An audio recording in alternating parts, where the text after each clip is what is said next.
अस्सलाम वालेकुम viewers, welcome to exploring पाना। तो आज का हमारा डिस्कशन का टॉपिक है क्लास एंटीरोपनियोस्टा। ठीक है, तो हम बात करते हैं क्लास एंटीरोपनियोस्टा के बारे में। ठीक है, क्लियर। तो क्लास एंटीरोपनियोस्टा को अगर मैं यहाँ पे आपके सामने डिस्क्राइब करूँ तो क्लास एंटीरोपिनियोस्टा के जो सबसे फेमस मेंबर हैं, ठीक है, और जिसकी वजह से इनका अनदर नेम है अकॉन वॉर्म्स। ठीक है, इस क्लास को अकॉन वॉर्म्स की क्लास भी कहा जाता है या इसको सिंपली अकॉन वॉर्म्स कहा जाता है। ठीक है, तो ये क्या होते हैं, ये वॉर्म शेप्ड ऑर्गेनिज्म है। Because worms we are calling it as worms, that's why. ठीक है ना, इसी वजह से हम इसको वॉर्म्स कह रहे हैं। ठीक है, तो ये क्या करते हैं, ये खुदाई कर कर रहते हैं। ठीक है, ब्यूरोज बना के रहते हैं। They have burrowing habitat. ठीक है, ये ब्यूरोइंग हैबिटेट शो करते हैं। It means they are burrowing animals. ठीक है, और ये ब्यूरो बना के रहते हैं ज़मीन के अंदर, कहीं पे किसी मड वगैरह में या किसी रेत वगैरह में छेद करके ब्यूरो बना के ये वहाँ पे रहते हैं। ठीक है, उसके अलावा क्या है कि ये होते हैं डिपॉजिट फीडर्स। ठीक है, these are deposit feeders. Clear. अच्छा, इनकी ना एक फैमिली होती है इस क्लास की। ठीक है, इसको हम कहते हैं टोरका रेटोरॉइड्स। टोरका रेटोरॉइड्स। ठीक है, तो ये टोरका रेटोरॉइड्स जो होते हैं ये फ्री लिविंग डेट्रीवोर्स हैं। ठीक है, दीज आर फ्री लिविंग डेट्रीवोर्स।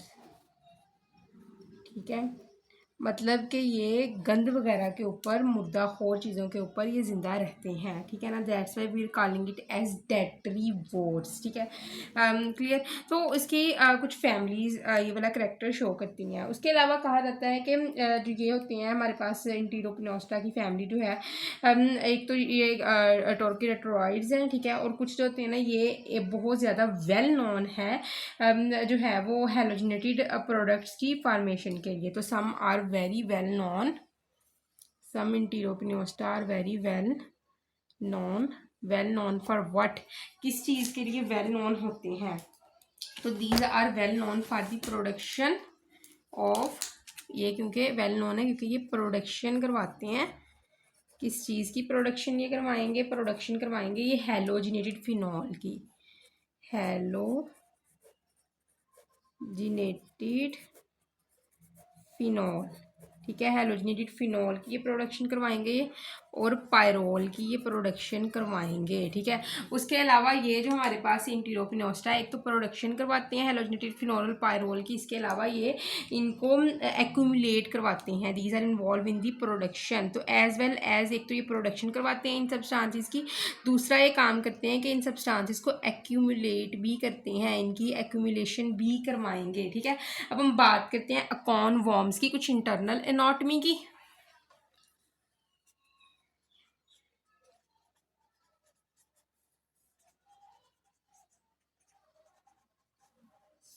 तो अगर हम इसकी इंटरनल एनाटॉमी की बात करें ना, तो फर्स्ट ऑफ ऑल क्या है इनकी प्रोबोसिस। सबसे पहले मुंह के पास क्या चीज़ होती है? प्रोबोसिस। ठीक है, एक सूंड की तरह का स्ट्रक्चर है। ठीक है, जिस तरह एक हाथी की सूंड होती है ना, उसके साथ इसकी रिजेंबलेंस करते हैं, क्योंकि ये भी बड़ी छोटी हो सकती है। जिस तरह सूंड जो है वो आगे को बढ़ के खुराक को उठाती है, इस तरह ये प्रोबोसिस के पास का भी यही फंक्शन होता है। ठीक है, तो ये प्रोबोसिस के अंदर ना, प्रोबोसिस है, देखो ये मुँह है ना इसका। ठीक है, यहाँ पे ये क्या है? ये प्रोबोसिस है। ठीक है, प्रोबोसिस के अंदर जो ये खाली जगह है ना, इसको कहेंगे प्रोबोसिस सीलोम। तो proboscis contain some kind of empty spaces that is called as the proboscis coelom. ठीक है, इसको प्रोबोसिस सीलोम कहते हैं। क्लियर। तो उनके पास ये प्रोबोसिस सीलोम होती है। उसके अलावा ना इनकी बॉडी के अंदर क्या होती हैं? क्लस्टर ऑफ कैपलरीज देखने को मिलती है। कैपलरीज का गुच्छा देखने को मिलता है, जिन्होंने क्या करवानी है? रेगुलेशन करवानी है बॉडी के अंदर साल्स वगैरह की, उसमें रेगुलेशन करवानी है। इस क्लस्टर ऑफ कैपलरीज को कहते हैं ग्लोमेरुलस। ठीक है, इसको ग्लोमेरुलस का नाम दिया जाता है। ठीक है, तो इसके अलावा क्या है कि इनके पास ना जो है वो इनकी बॉडी का, अगर हम नर्वस सिस्टम की बात करें थोड़ी सी, तो they have dorsal nerve cord. ठीक है, डोर्सल नर्व कॉर्ड। ठीक है, बॉडी का कंटेन करती है डॉर्सल नर्व कॉर्ड। इसका मतलब क्या है कि नर्वस सिस्टम जो इनका रन करता है बॉडी की डॉर्सल साइड में करता है। देखो ये एक बॉडी है ना, जो ऊपर वाला हिस्सा होता है ना, जिस तरह के अगर आप एक डॉग देखते हो, डॉग के जो मुंह ये वाला होता है, पीठ वाला हिस्सा होता है, ये डॉर्सल हिस्सा होता है। और ये नीचे वाली टांगों वाला ये वाला हिस्सा है, तो ये क्या है, ये है वेंट्रल हिस्सा। तो नीचे वाले हिस्से को वेंट्रल से डोनेट करते हैं, ऊपर वाले हिस्से को डी से डोनेट करते हैं। तो इनके जो नर्व कॉर्ड्स हैं वो बॉडी की डॉर्सल साइड पे, ऊपर वाली साइड पे रन करती हैं। ठीक है, तो इसके अलावा क्या है कि वो कहते हैं कि इसका जो रेस्पिरेटरी सिस्टम होता है, रेस्पिरेटरी सिस्टम,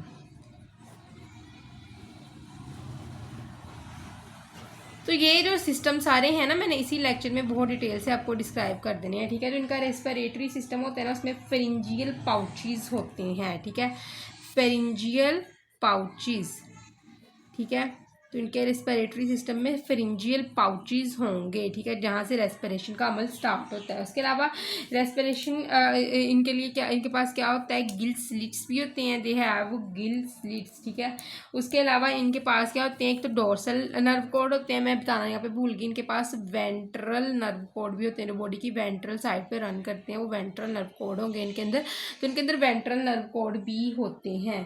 ठीक है, तो उसके अलावा वो कहते हैं कि इनके जो कॉलर है, देखो बॉडी के 3 बेसिकली हिस्से होते हैं, एक मुंह वाला हिस्सा, ठीक है, एक होता है माउथ वाला हिस्सा, एक गर्दन टाइप हिस्सा होता है, और एक बैक साइड वाला हिस्सा होता है। माउथ वाला हिस्सा पहला हिस्सा होता है, जो दरमियान वाला होता है, इसको कहते हैं कॉलर। तो इनके पास क्या होता है, इनके पास कॉलर रीजन भी होता है। They also have collar region. इस कॉलर रीजन के अंदर खाली जगह होती है, some kind of empty space present in this collar region, that is called collar coelom. ठीक है, कॉलर कैविटी, कॉलर सीलोम कहा जाता है इस रीजन को।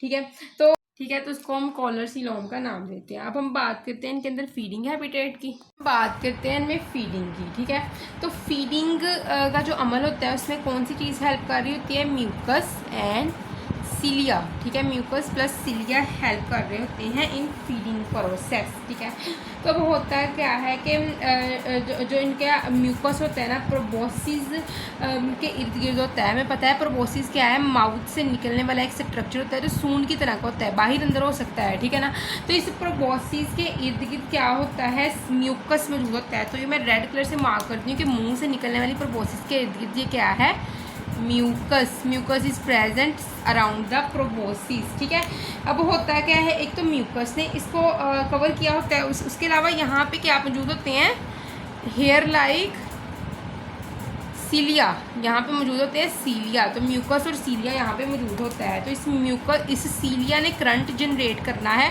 और यहाँ पे मौजूद पानी में मरे हुए छोटे छोटे पार्टिकल्स, जानवर वगैरह कहाँ आने हैं, इस प्रोबोसिस की तरफ आने हैं।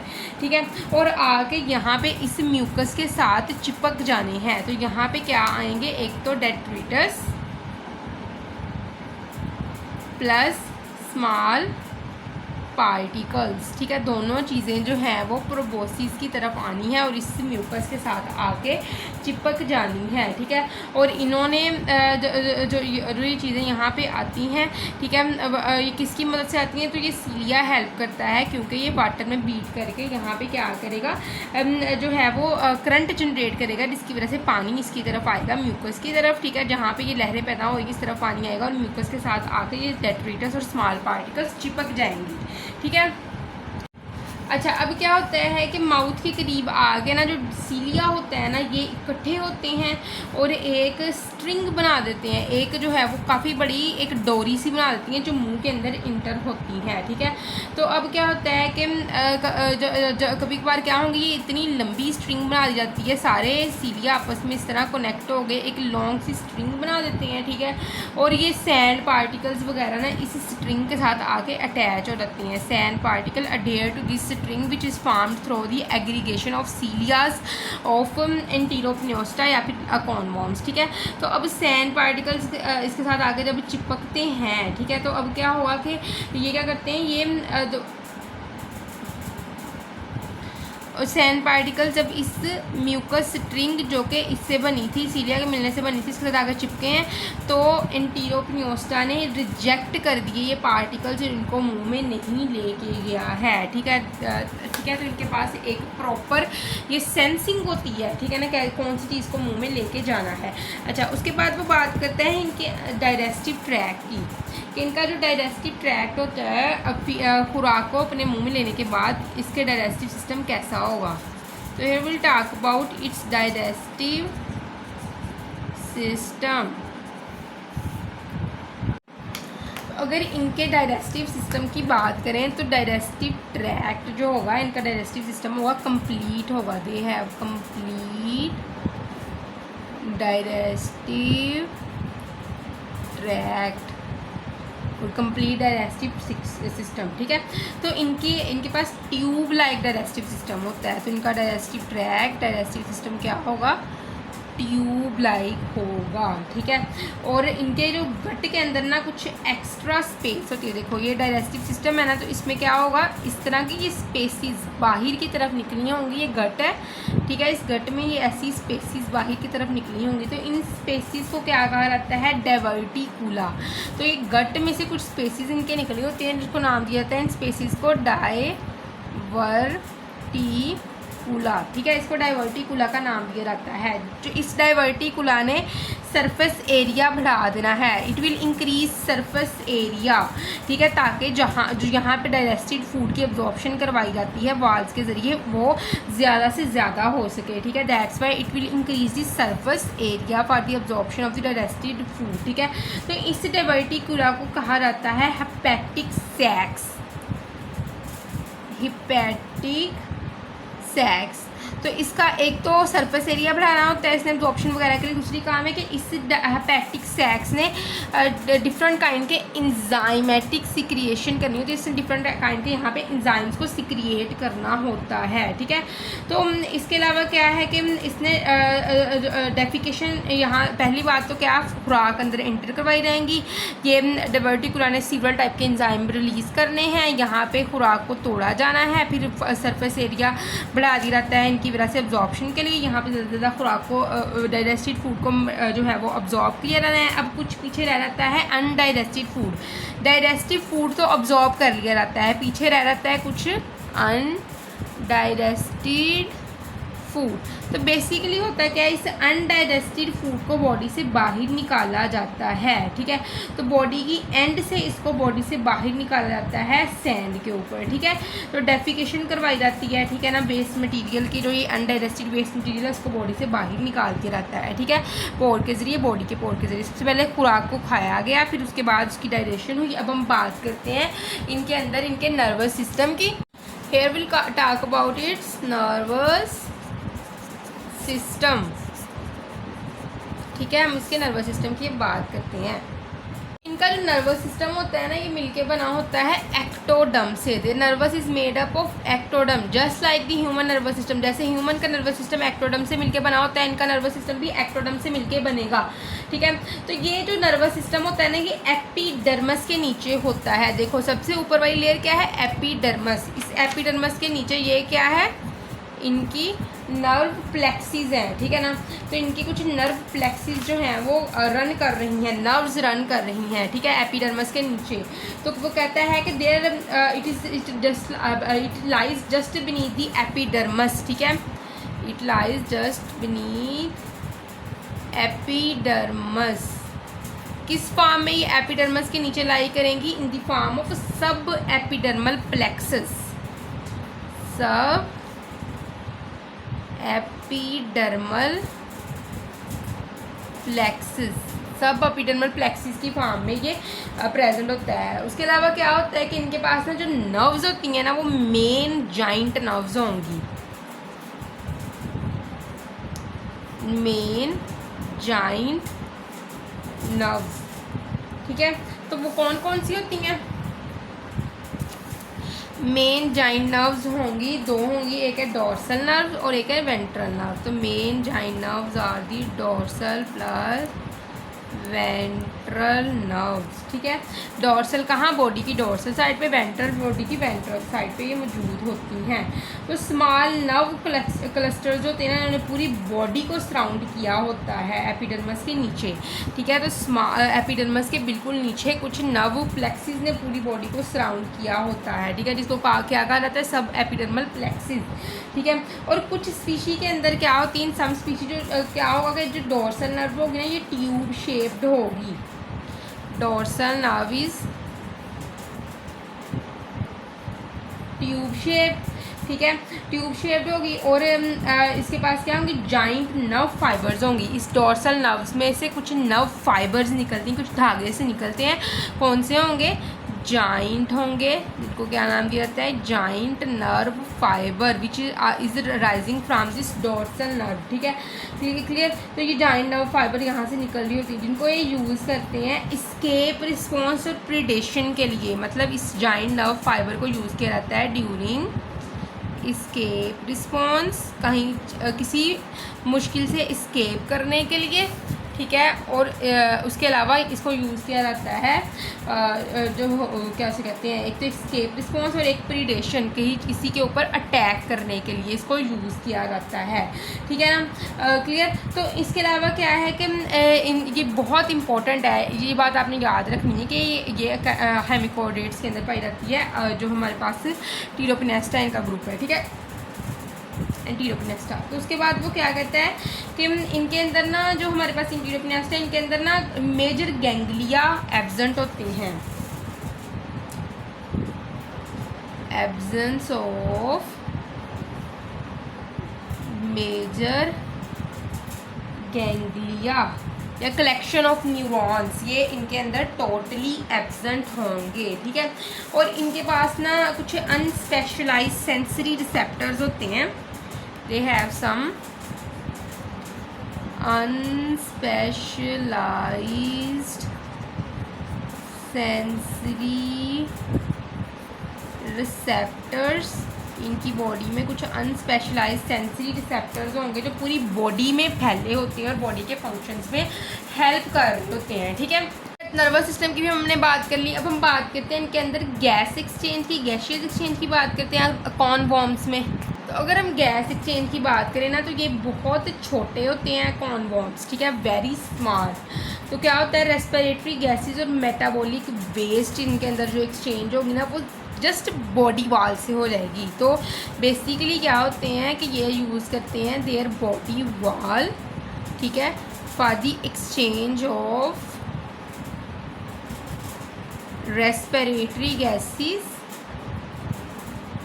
मतलब बॉडी वाल से किस तरह होगा, थ्रू डिफ्यूजन प्रोसेस ना, कि रेस्पिरेटरी गैसेस वगैरह डिफ्यूज़ हो जाएंगी बॉडी वाल से, ठीक है ना, बॉडी वाल से डिफ्यूजन करवाई जाएगी। तो ये रेस्पिरेटरी गैसेस और मेटाबॉलिक वेस्ट का जो एक्सचेंज होता है ना, मेटाबॉलिक वेस्ट के अंदर क्या आता है, अमोनिया आता है ना बेसिकली। तो इसका जो सारा एक्सचेंज वगैरह का प्रोसेस होता है ना, ये इसकी अपनी बॉडी वाल के ज़रिए करवाते हैं, ठीक है। उसके अलावा क्या है कि इनके पास ना फ्रिंजियल स्लिट्स होती हैं कुछ। तो दूसरी चीज़ ये क्या यूज़ करते हैं, फेरिंग्स के रीजन में कुछ स्लिट टाइप स्ट्रक्चर होता है, ठीक है।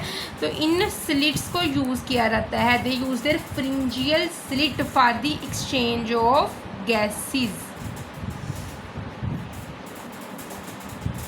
गैसेस वगैरह के तबादले के लिए, ठीक है।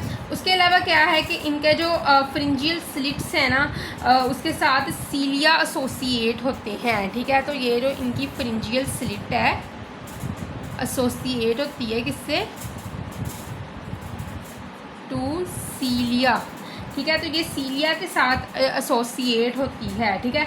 और इससे फ्रिंजियल स्लिट ने क्या करवाना है, वाटर की सर्कुलेशन करवानी है, involve in circulation of water, इसने वाटर की सर्कुलेशन करवानी है। बेसिकली होता क्या है कि ये इस पानी इन फ्रिंजियल स्लिट्स में से गुजरेगा, ठीक है। और उसके अलावा ये पानी गिल्स तक आएगा, गिल्स से गुजरेगा और फिर बाहर चला जाएगा। तो पहले पानी आएगा कहाँ पे, फ्रिंजियल स्लिट तक, फ्रिंजियल स्लिट से कहाँ पे आएगा पानी, टू गिल्स, ठीक है।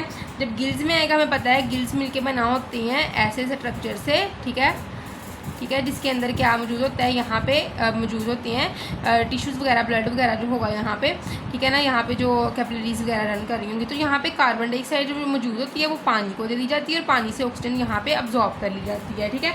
तो कार्बन डाइऑक्साइड को यहाँ से रिमूव करवा दिया जाता है। कार्बन डाइऑक्साइड यहाँ पे कहाँ कैसे आई, बॉडी ने जब मेटाबॉलिज्म किया, ग्लूकोज तोड़ा, ठीक है, तो जो कार्बन डाइऑक्साइड प्रोड्यूस हुई थी वो यहाँ पे इकट्ठी कर ली गई, और जब पानी के पास आए हैं ये सॉरी पानी गिल्स के पास आया है तो कार्बन डाइऑक्साइड यहाँ से इधर दे दी गई है और यहाँ से ऑक्सीजन को अब्जॉर्ब कर लिया गया है। इस तरह ही ऑक्सीजन को नेक्स्ट बॉडी के अंदर ट्रांसफ़र करवा दिया जाता है। तो बेसिकली क्या होता है, गैसेस का एक्सचेंज इस डिफ्यूजन के प्रोसेस के ज़रिए होता है between water and the blood, ठीक है। तो हम बात करते हैं इनके सर्कुलेटरी सिस्टम की। तो अगर हम इनके सर्कुलेटरी सिस्टम की बात करें ना, तो इनका सर्कुलेटरी सिस्टम कंसिस्ट करता है वेजल्स पे, ठीक है, वेजल्स पे कंसिस्ट करता है। तो इनके पास ना डोर्सल और वेंट्रल कॉन्ट्रैक्टाइल वेजल्स होती हैं। They possess dorsal and ventral contractile vessels, ठीक है, डोर्सल और वेंट्रल कॉन्ट्रैक्टाइल वेसल्स होती हैं। तो बेसिकली होता क्या है कि डोर्सल वेसल से ब्लड को फॉरवर्ड भेजा जाता है, ठीक है। डोर्सल वेसल कौन सी है, बॉडी के जो अपर साइड पे है, इससे ब्लड क्या रहेगा, ब्लड मूव फॉरवर्ड, ठीक है। तो उसके अलावा क्या होता है, वेंट्रल वेसल्स होंगी, वेंट्रल वेसल्स से क्या होगा, ब्लड मूव बैकवर्ड डायरेक्शन, ठीक है। तो ब्लड इससे कहाँ पे जाएगा, बैकवर्ड डायरेक्शन में, ठीक है, क्लियर। तो इससे ब्लड बैकवर्ड डायरेक्शन में जाता है। और जो ब्लड की ब्रांचेस होती हैं ना, ठीक है ना, वो कहाँ पे ओपन होती हैं, वो एक ब्लड स्पेस के अंदर ओपन होती हैं, ठीक है। जो कि ब्लड की ब्रांचेस होंगी, ठीक है, जिनके ज़रिए ये ब्लड मूव कर रहा है, ये ओपन होती हैं ब्लड स्पेस में, जिसको कहा जाता है साइनस, ठीक है। तो ये साइनस में जाती हैं, ठीक है। उसके बाद वो क्या कहते हैं कि ना अच्छा, इसमें पोर्शंस होते हैं, एंटीरियर और पोस्टीरियर पोर्शन, ठीक है। तो वो कहता है कि जैसे ही ब्लड बॉडी की एंटीरियर पोर्शन पे जाएगा, बॉडी के आगे वाले हिस्से में एंटीरियर पोर्शन पे जाएगा, तो क्या करेगा, उस जो हमने बात की थी कि प्रोबोसिस के इर्द गिर्द क्या है, ग्लोमेरुलस है। तो प्रोबोसिस एंटीरियर, देखो जो मुंह वाला हिस्सा होता है ना, उसको एंटीरियर हिस्सा कहते हैं, और जो बैक साइड वाला हिस्सा होता है उसको क्या कहते हैं, पोस्टीरियर हिस्सा कहते हैं, ठीक है। तो हमें पता है प्रोबोसिस मुंह वाले हिस्से की तरफ है, ब्लड क्या एंटीरियर यानी कि मुंह वाले हिस्से की तरफ जहाँ पे प्रोबोसिस मौजूद है। अब इस प्रोबोसिस के जो है वो नीचे, यहाँ पे अगर प्रोबोसिस मौजूद है ना, तो ये नीचे वाली साइड पे क्या मौजूद है, ग्लोमेरुलस, जी से डिफाइन कर देती हूँ इसको मैं, वो कर देती हूँ, मार्क कर देती हूँ।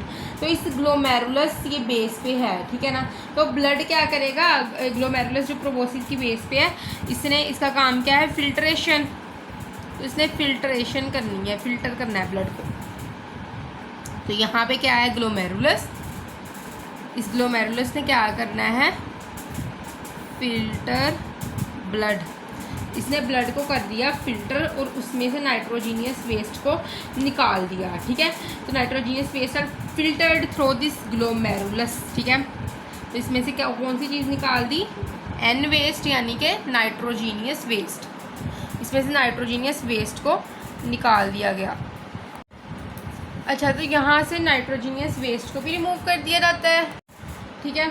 तो नाइट्रोजीनियस वेस्ट को यहाँ से रिमूव कर दिया जाता है, ठीक है। तो जो रिमूवल इसकी करवाई जानी है ना नाइट्रोजीनियस वेस्ट की, वो एक ना छोटी सी ओपनिंग के ज़रिए करवानी है। This removal take place through a minor opening, एक छोटी सी ओपनिंग होती है प्रोबोसिस के नीचे, प्रोबोसिस के नीचे वाली साइड पे एक छोटी सी ओपनिंग होती है, इसके जरिए नाइट्रोजीनियस वेस्ट को बॉडी से बाहर रिमूव करवाया जाता है, ठीक है, क्लियर। जो इनका ब्लड होगा, ब्लड ऑफ कॉन्वॉर्म्स, तो ये एक नॉर्मल ब्लड नहीं होगा, बल्कि ये ब्लड लाइक स्ट्रक्चर होता है जिसके अंदर सेलुलर एलिमेंट नहीं होते। देयर ब्लड लेक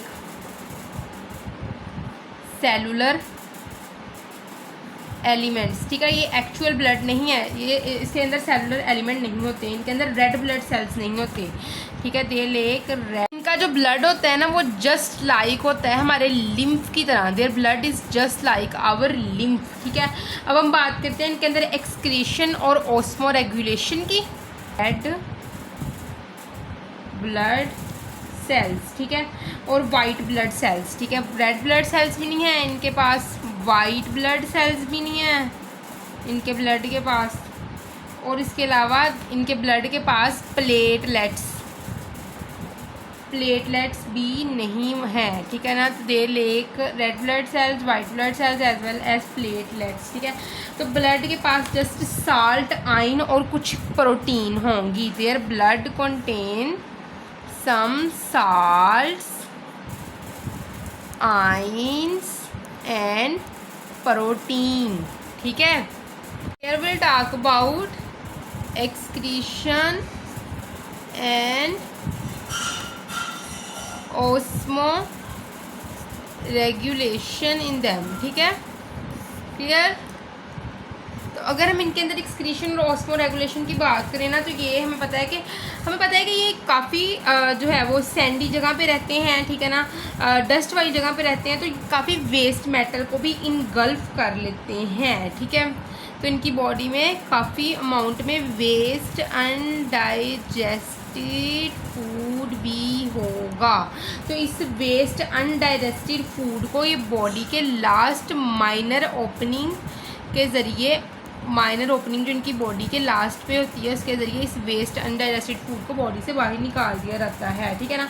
तो सैंड के ऊपर ना ये क्या करेंगे, ये इनके कभी कभार जब अगर आप जो है वो चल रहे होंगे जो है समंदर के किनारे, तो रेत के ऊपर ना छोटी छोटी ना फिसल मैटर नज़र आएंगे गोल गोल से, ठीक है। सम काइंड ऑफ क्वाइल्ड फिसल matters can be seen on sand. तो इस क्वाइल्ड फेसल मैटर को नाम दिया जाता है कास्टिंग का। These are called as casting, ठीक है, इसको कास्टिंग का नाम दिया जाता है, ठीक है, क्लियर। तो इसके अंदर एक्सक्रीशन की बात होगी। अब हम बात करते हैं इनके अंदर रिप्रोडक्शन और डेवलपमेंट की। रिप्रोडक्शन की बात की जाती है इनमें। तो अगर हम रिप्रोडक्शन की बात करें तो बेसिकली इंटीरोपिनियोस्टा क्या होते हैं, डाइशियस होते हैं। डाइशियस का मतलब क्या है, मेल और फीमेल दोनों ही डिफरेंट होंगे। मोनीशियस केस पे मेल और फीमेल एक ही ऑर्गेनिज्म होता है। तो इनके अंदर क्या होते हैं, ये बॉडी है ना, तो बॉडी के अंदर इस तरह रोज में क्या होंगी, गुनेड्स प्रेजेंट होंगे। गुनेड्स आर प्रेजेंट इन रोज, ठीक है, गुनेड्स रोज में प्रेजेंट होंगे इन बॉडी वाल, ठीक है। बॉडी वाल में गुनेड्स जो होंगे वो रोज में देखने को मिलेंगे, ठीक है। और कहाँ पे, बॉडी के अंटीरियर एंड पे, बॉडी की आगे वाली साइड पे मौजूद होंगे, ठीक है ना। तो बॉडी की आगे वाली साइड पे रोज में गुनेड देखने को मिलेंगे। अब इनकी फर्टिलाइजेशन क्या होगी, एक्सटर्नल होगी।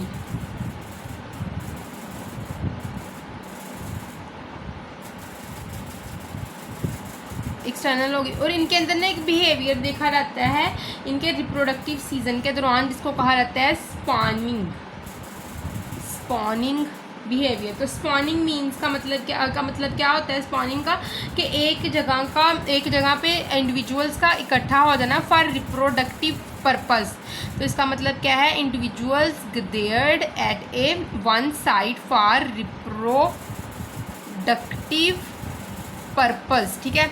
रिप्रोडक्टिव पर्पस के लिए इंडिविजुअल्स एक साइड पे इकट्ठा होते हैं। इस प्रोसेस को स्पॉनिंग कहा जाता है, ठीक है, एक ही टाइम पे उनका इकट्ठा करना। तो इसके अंदर क्या होता है कि जो स्पॉनिंग करने वाले जो ऑर्गेनिजम्स होते हैं, ये क्या करते हैं, ये फेरोमोन सिक्रिएट करते हैं, क्योंकि इनके पास आंखें या आवाज़ नहीं होती है जिसकी जगह से ये एक जगह पे इकट्ठे हो जाएं। तो गैदर होने के लिए क्या करेंगे, ये यहाँ पे जनरेट करेंगे केमिकल जिसको कहा जाता है फेरोमोन्स। इस फेरोमोन्स को कॉर्नवॉर्म सेंस करते हैं, ठीक है, और ये सिग्नल होता है कि एक प्लेस पे इकट्ठे होने के लिए इनके लिए, ठीक है, ये फेरोमोन्स जो होते हैं। अब हम इनके अंदर बात करेंगे। अब इकट्ठे भी हो गए, यहाँ पे क्या होंगे, ये अपने इकट्ठे हो गए, ठीक है। फर्टिलाइजेशन एक्सटर्नल है, इसका मतलब जब एक जगह पे गैदर्ड होंगे तो यहाँ पे ये अपने स्पर्म प्लस एग रिलीज़ कर देंगे। जैसे ही स्पर्म और एग को रिलीज़ किया जाता है तो ये आपस में मिलेंगे तो फर्टिलाइजेशन हो जाएगी, ठीक है। तो हम इनके अंदर बात करते हैं डेवलपमेंट की।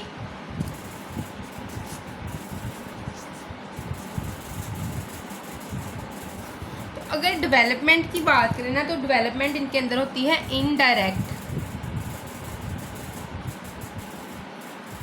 मतलब इनके अंदर लार्वा स्टेज होती है। तो जो लार्वा बनता है, एक स्मॉल सिलिएटेड लार्वा बनता है जिसको कहा जाता है टोर्निएरिया लार्वा, ठीक है। ये कुछ सिलिएटेड लार्वा होता है, सिलिया के साथ कवर होता है। सिलिएटेड लार्वा ने कुछ देर के लिए स्विम करना है, सीवरल डे से वीक के लिए, ठीक है। और उसके बाद क्या होना है, सिलिएटेड लार्वा के अंदर मेटामॉर्फोसिस होनी है, metamorphosis take place this ciliated larva, और ये चेंज हो जाना है किसके अंदर, अडल्ट फॉर्म के अंदर। मतलब टोर्नेरिया लार्वा सिलिएटेड लार्वा है, कुछ दिन से वीक्स तक इसने पानी में मूव करना है। उसके बाद क्या होना है, इसके अंदर मेटामॉर्फोसिस हो गए, इसने अडल्ट अकॉनवॉर्म में कन्वर्ट हो जाना है, ठीक है। तो होप हो गया आपको अकॉनवॉर्म यानी इंटीरोपिनिएस्टा की डिटेल डिस्कशन की समझ लग गई होगी। लेकिन अगर किसी भी किस्म में कन्फ्यूजन है तो कमेंट सेक्शन पूछ सकते हैं। थैंक यू सो मच, अल्लाह हाफिज़।